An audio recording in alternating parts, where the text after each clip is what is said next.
Hey you guys, it's Kaylee. It's been a while since we've done just like a chit chat kind of video. I know you guys really like those, as well as some tips and tricks videos, and I just haven't done any in a while, and I thought I would hop on and do some. I'm gonna try to make this unedited like all of my other ones, but probably gonna mess up. So let's dive in. I've got my phone here with me with some notes. A viewer recently commented and asked me a question, which was, what is something that you want to do in your business that you haven't done yet? And I thought that was such a great question, and I want to kind of further emphasize on that question, or I guess add on to it, because I thought it would be a great video idea. I know a lot of the times I just do like the same kind of videos. Like we've got our live Q&As, we've got the thrift with me's, we've got thrift hauls, and we have what sold videos. And while all of those are great and I enjoy doing them, I also want to bring you guys some new content that you guys have been asking for. And I know you guys really enjoy tips and tricks and the chit chats. Today's going to be more of like a business update kind of chit chat, and also kind of include some tips, because my thoughts on these are tips in a way, because they are things that I choose not to do in my business, even though I want to do them, because they are harmful to my business. So, title of today's video: things that I want to do in my business, but I don't because it'd be bad for my business. No, it's got to be a better title than that.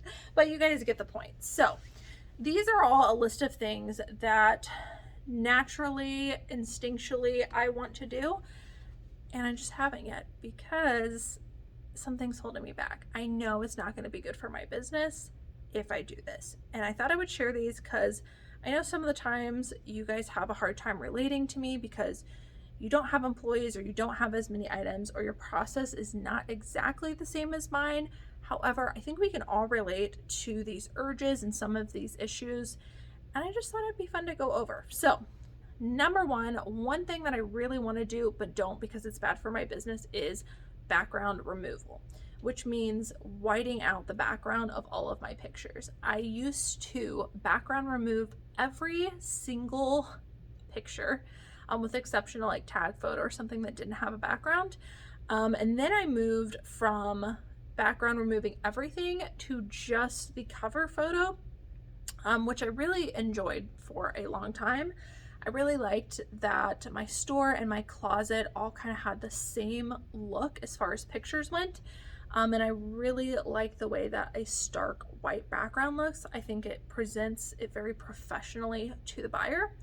However, I came to the realization a long time ago that if I want to continue scaling my business, and if I want to continue hiring employees to take over the work that I was doing, that I was going to have to simplify my processes and really cut steps, which means writing out all of your processes and figuring out what can go, and determining, is it actually detrimental to my business, or am I only doing it because other resellers are doing it, and is it really going to affect sales either positively or negatively?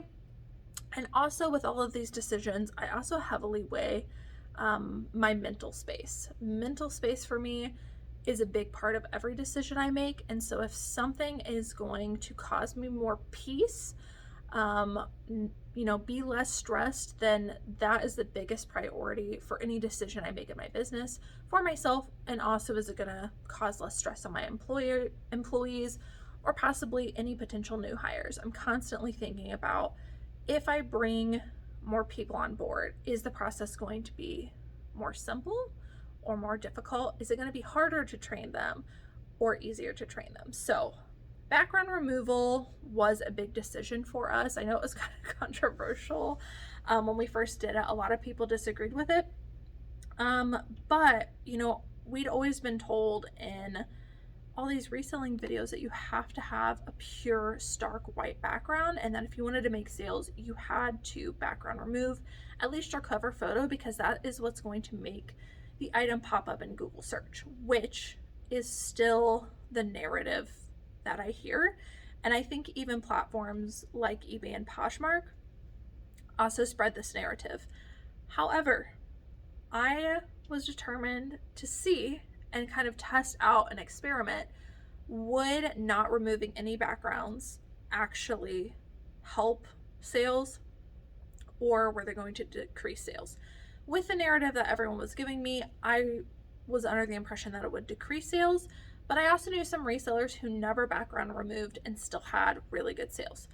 So what we did was we started by trying to use a lighting system, but not use, like, I think at the time we were using photo fuse, not a background remover, but still have lighting.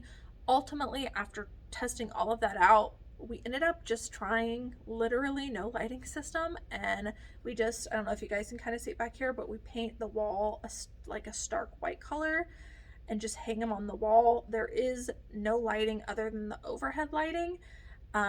We take the picture and that's what gets uploading. There's no background removal. We don't even have lighting anymore. And so when I first made that decision, we kind of gave it, a few weeks or about a month or so to see if it was actually going to impact sales or not. And yeah, it did not impact sales at all. In fact, I was actually able to get more done, get more listings up, and make more money, which is outstanding. So big decision I made, but that is still something to this day that I look at other people's closets. I'm like, man, I wish it was clean, crisp, and like my natural inclination is to still want to do background removal just to make it look pretty, just for the OCD in my head to make it look nice and also present well to my buyers. Still have that urge, but something I'm saying no to because we tried it out and I realized it really didn't impact sales all that much. You still want to have bright lighting and you still want people to be able to tell what the item is, if there's any flaws, the true color of stuff.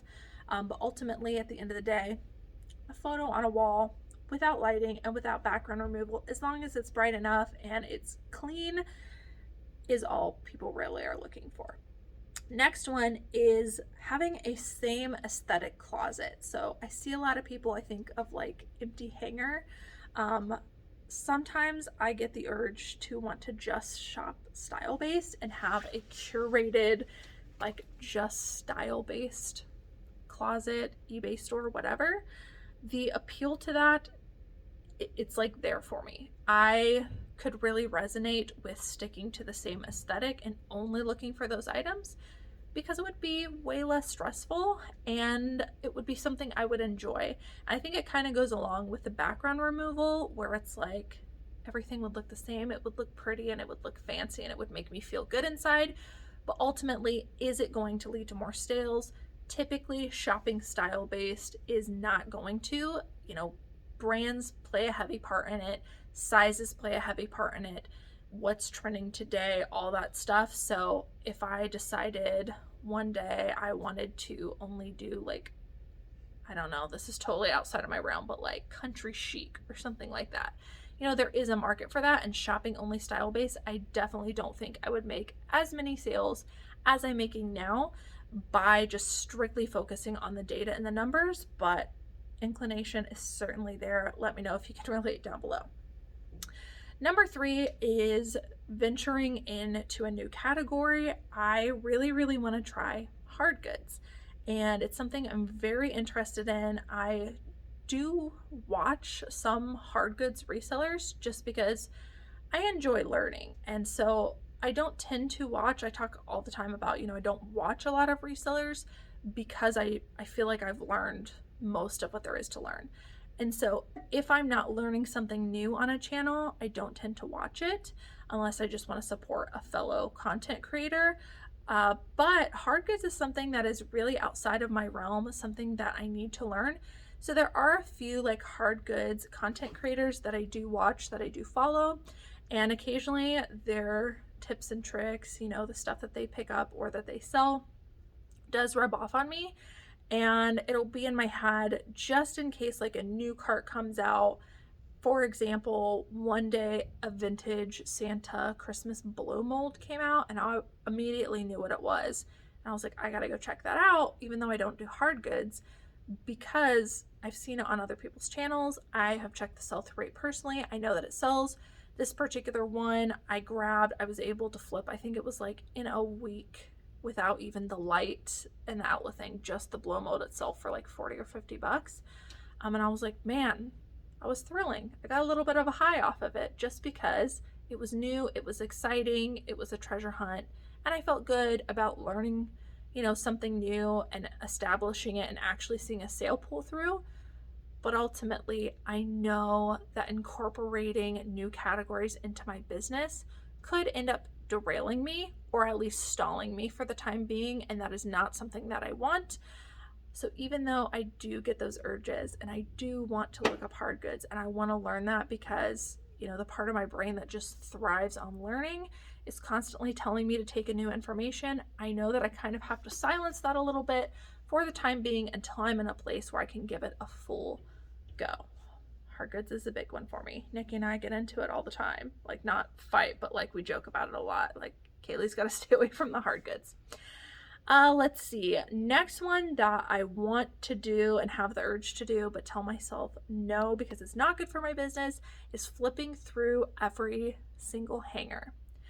I know that most of you can relate to this, okay? I feel like there isn't a reseller on the planet whose urgent inclination is not to flip through every hanger. You guys know my method is the new color method, the cherry picking method, which is where you don't flip through every hanger. You just look for the new color tabs, or if you don't have color tabs, you just walk the aisle and you look for what stands out. That has been game changing in my business. Absolutely would do it over again. Was a tough transition at first. Now that I'm really good at it, I can get through stores super quickly, and that's why we're able to find a lot of really great items before other people, is because we do use the cherry picking new color method, which works really well. And you guys some of you have commented that you switched to that method and that you're seeing like really great results. So I'm glad that that's working for you guys, but it's still my inclination to want to flip through every hanger. Sometimes I catch myself doing it, especially if I come to like a cluster of the new color. Let's say the new color is red and there's a cluster of red color tab tops right there. I'll start flipping through each of those and then I'll just keep going. And then like 5 minutes will go by and I'm like, wait a minute, reel it in. You should not be here right now. So it does go against my nature. But honestly, all of the good things that have transformed my business have come from going against the grain, not doing what everyone else is doing, and listening to the data and listening to my brain instead of my heart. But my heart tells me to flip through every hanger still. So I still catch myself doing that. And I think all of you guys can relate to that. But I'm not going to do it. And I do catch myself because I know I'm going to get through the store much faster, and because I know I've already looked through most of those older color items. Next one is shopping luxury goods. I get this question from you guys a lot, which is, do you pick up luxury items like luxury brands? Like, I'm thinking, like, I know Coach isn't like super luxury anymore, but like Coach items or Prada or Chanel, things of that nature. And do you sell them? Because there's always a risk to selling them, because they could be inauthentic, or even if they are authentic, someone could flag it on your account. You can't prove that it's authentic, yada, yada, yada. So what do you do? My method, even though when I come across something I think is really, really good, if I don't know that I can quickly sell it, I do leave that item behind, even though I know I might be leaving like sometimes hundreds of dollars behind. But is a $500 sale one time worth risking the thousands of sales that I have on my account every single month? Probably not. Not worth my account getting shut down. So I'm very cautious about luxury items, but I definitely am interested in luxury goods. I wonder just how often I come across them and don't even know these brands. So I do try to stay up to date on luxury goods. I actually just started following someone on Instagram who shares a course in online sourcing for luxury goods, and I'm honestly considering taking it. Again, because I'm interested in that stuff. The allure is there to pick up an item that could sell for you know, one sale for the same amount that 5 of my sales would give me, if that makes sense. But I haven't done it yet because I know it is really going to get me in the weeds. I'm going to have to do a lot of research on those items, and I'm not going to be confident either that they are authentic. I actually put back a Coach purse today, which again, Coach is like, in my opinion, is not even considered luxury anymore because there's so much of it. But they make a lot of Coach fakes, and I feel pretty confident now determining if a Coach is real or fake. It's pretty easy with Google Lens and their numbers and stuff. But today even, I found a Coach bag. It was new with tags, okay? New with tags. It even had the like plastic around the handles. I searched the serial number at the bottom and it came up as the correct bag, but did not have a good feeling about it. Feeling the bag did not feel high quality. It did not feel like any of the other Coach bags that I had picked up before. It just felt super, super cheap. I even questioned whether it was real leather or not, but I mean, everything else checked out. The serial number checked out. You know, it had tags on it. I mean, it all looked real, but it just didn't feel right. And so I put it in my cart and I was like, I'm gonna think about it. I ended up putting it back on the shelf, and I'm glad I trusted my gut on that. Here's why. Because later on in the same store, I found some inauthentic other brands. I think there was like a Balenciaga, some like Dooney and Burke, and some different things that were clearly fake later on in the store, which tells me that my inclination was correct, that was probably an inauthentic item, even though everything checked out besides it feeling super top quality. And I'm the kind of person, like, I just don't want to risk it. Who wants to risk losing their account over a Coach bag? Like, that thing probably would have sold maybe max for like $100. Is $100 worth me getting my account shut down? Probably not. But again, still there, still on the hunt for some luxury items, but I know I've got to tell myself no sometimes. Okay, next one, don't come for me, but it's live selling, meaning either a Whatnot show or a Poshmark show. I still want to do it. I can't help it. I know that it's not going to be good for my business because I know that I don't have the business model where it would be profitable for me to be on Whatnot or on Posh shows when I could just keep churning and doing the same thing I'm already doing and I'm successful at. And I know it's going to take me so much time to even figure out how Whatnot shows work and Posh shows work, and will people even show up? I don't know. So I keep telling myself no, and I keep telling myself I'm not going to do it, but ultimately I think that is one urge that I'm going to have to try, literally just to get it out of my system so that I can stop thinking about it, because I know it's not going to be good for my business. I do not have the time to start another platform like Whatnot, like Posh shows. Like, I'm already on Poshmark, but it's pretty much like another platform, right? I don't have time for that. Do I still want to try it out? Yes, and I probably am just going to get that urge out of the way so I can see what it's like and be like, oh yeah, you're as disappointed as you thought you were going to be. But it's still there. I keep telling myself no. That's the one that I might have the urge to do.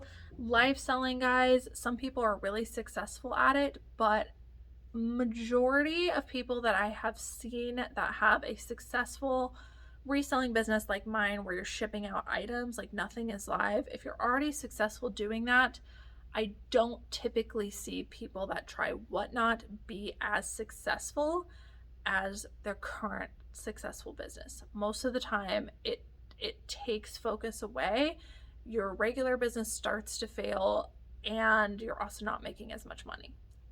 Those are my thoughts. Some people have really great luck with it. I don't feel like I'm going to be one of those people based on my business model. All right, second to last one is doing fun YouTube videos. So YouTube for me did not start as a business. I did not intend on YouTube getting this big. And honestly, it's not really that big now compared to some other creators, but I mean, 22,000 people watching me, subscribe to my channel. Thank you so much, by the way. I see you. I never thought it would get that big. That's big to me. But now it's a business because I monetize, because I do have to structure my time in such a way that it's effective for teaching and for you guys to learn, because ultimately that's what my channel's about. But also any time that I invest into YouTube, which has now become more full-time for me essentially, because I have to step away from my reselling business to do it, I have to be compensated for it. I have to find a way to be compensated for it. So I am very grateful in the sense where I'm now monetized on YouTube and I make money on my videos.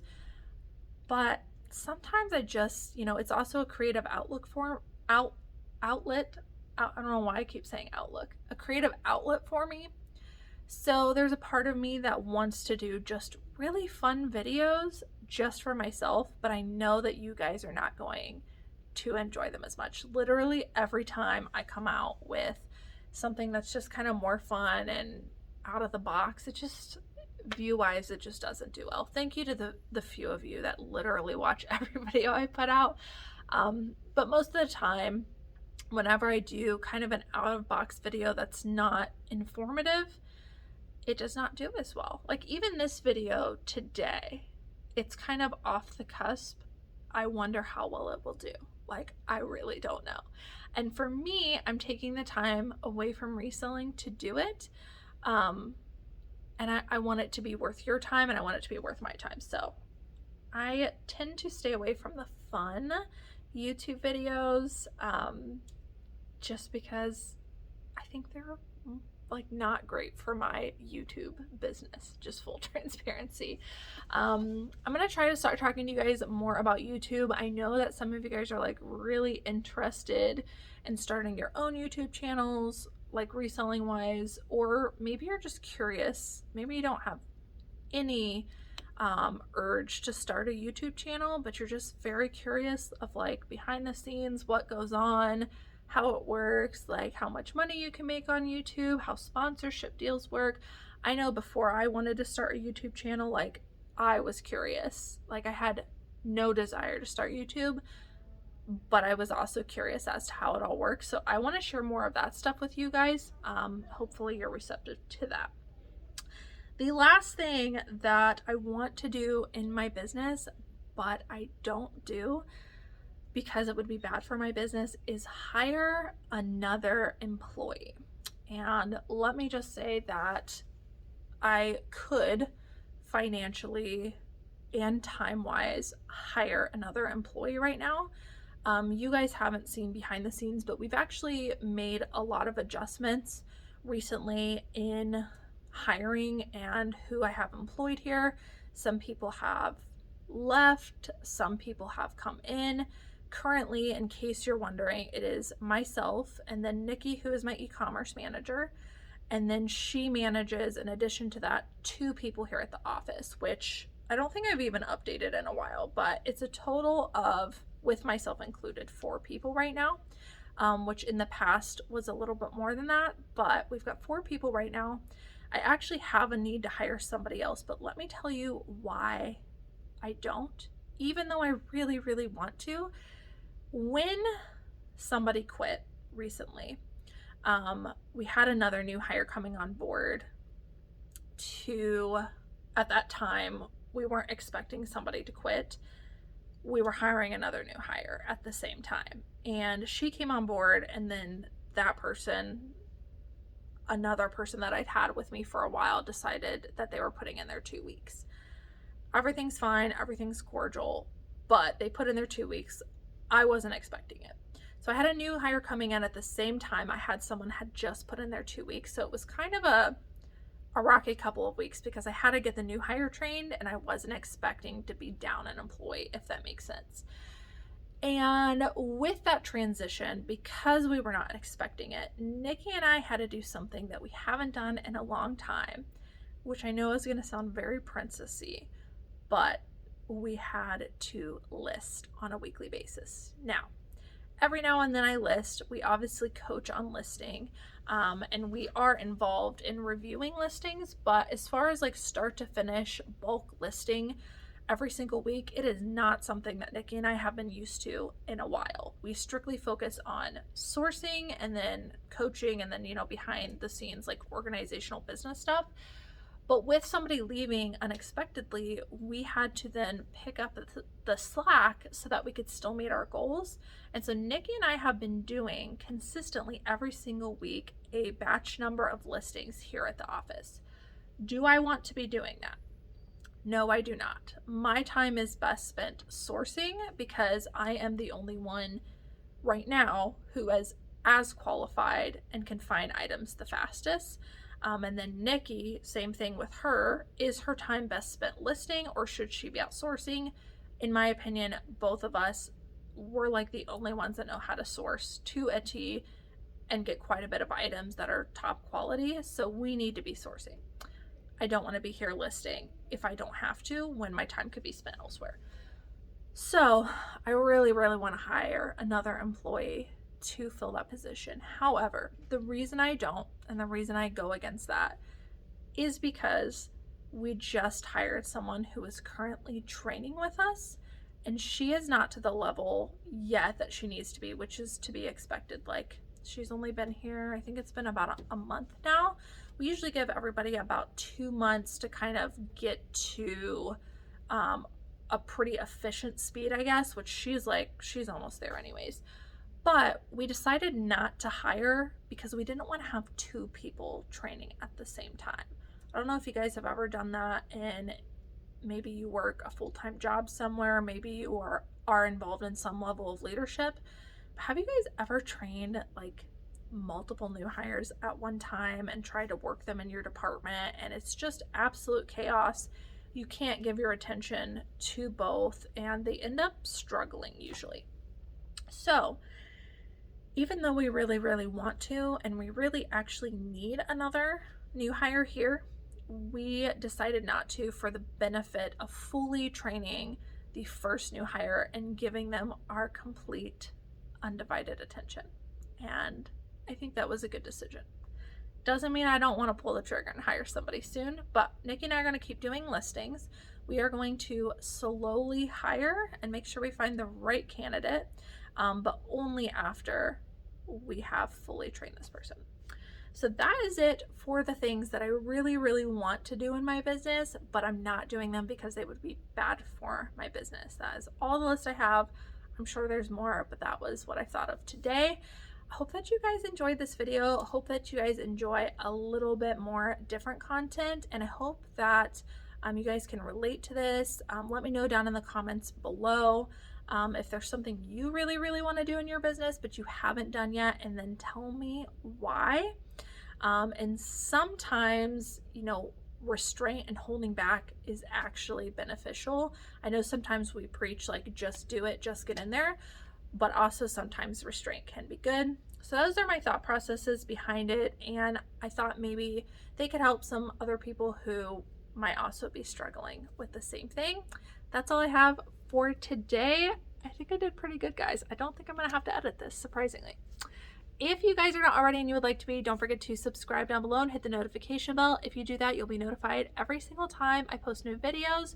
That is all for today. Thanks so much for watching. I'll see you guys in the next one. Bye.